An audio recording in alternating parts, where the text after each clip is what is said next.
અમરેલીથી માત્ર 1 કિલોમીટર દૂર બક્ષીપુર ભૂતિયા ગામે 3 વર્ષ પહેલા થયેલી ભૂગર્ભ ગટર છેલ્લા 3 મહિનાથી છલકાઈ રહી છે।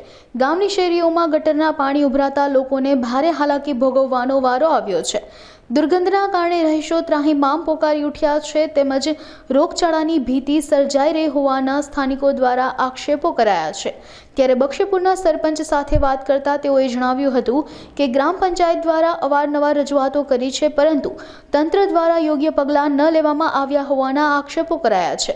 ત્યારે તાત્કાલિક આ ગટરના પાણી બંધ કરવામાં આવે તેવી લોકોએ માંગ કરી છે। મારું નામ નિલેશ અશોકભાઈ જેઠવા, ગામ બક્ષીપુર ભૂતિયા, તાલુકો જિલ્લો અમરેલી। અહીંયા અમારી શેરીમાં ગટર ઉભરાણી છે 3 મહિનાથી, જમવા નથી બેસાતું સાહેબ, એટલી દુર્ગંધ મારે છે। અને 3 મહિના પહેલાં અરજીઓ તો આપેલી છે, એનો કોઈ ઓલો આગળ લેતું નથી કાર્યવાહી। નગરપાલિકાને આપી, ગ્રામ પંચાયતને આપેલી છે, બધી જગ્યાએ અરજી આપેલી છે, એનો કોઈ ઓલું નથી કરતો। 4 છોકરાને દાખલ કરવા પડ્યા હતા અને નાના છોકરા કેટલી જગ્યાએ પડી જાય છે અને આમાં વાયસ જ નકરી આવ્યા રાખે છે, નકરી દુર્ગંધ જ આવે છે। અમારી માંગણી એ જ છે કે આ ગટર વ્યવસ્થિત કરી દે, નકર હચોડી બંધ કરી દે। મારું નામ છે જનકભાઈ ભોળાભાઈ રાઠોડ, ગામ બક્ષીપુર ભૂતિયા। અમારે ગટરની તકલીફ છે। ગટર 3 મહિનાથી અરજી આપેલી છે પણ કોઈ આવતું નથી।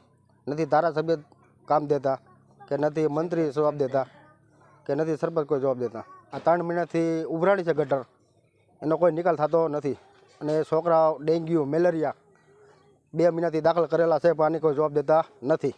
ગટર એટલી ઉભરાણી છે કે 30-40 જણાને કોઈને અંદર રહેવાની બહુ ખુશ્બુ આવ્યા કરે છે અને છોકરા પર બીમાર પડે છે અને આની કોઈ જવાબદારી લેતા નથી। આની કાયદેસર કોઈ જવાબદારી લે। મારું નામ મંજુબેન મકવાણા અને અમારા ગટરની તકલીફ છે અને છોકરાને અમારે નિશાળે મોકલવા કેમ બહુ દુર્ગંધ આવે છે તો અમારા છોકરાને નિશાળે કેમ મોકલવા? અને ડેન્ગ્યુ ને તાવ આવી ગયા, દાખલ કરવા પડ્યા છોકરાઓને। 4 છોકરાને દાખલ કર્યા અને અમારે સાહેબ કેવી રીતથી રહેવું? બહુ ગંદકીની વાસ આવે છે તો અમારે રહેવું કઈ રીતથી? અહીંયા શેરીમાં કોઈ આવતા નથી। આ ગટર સાફ કરી જાય એ અમારી માંગણી છે। હા, રજૂઆત કરેલી છે પણ અરજી નગરપાલિકામાં દીધી છે પણ કોઈ આવતું નથી।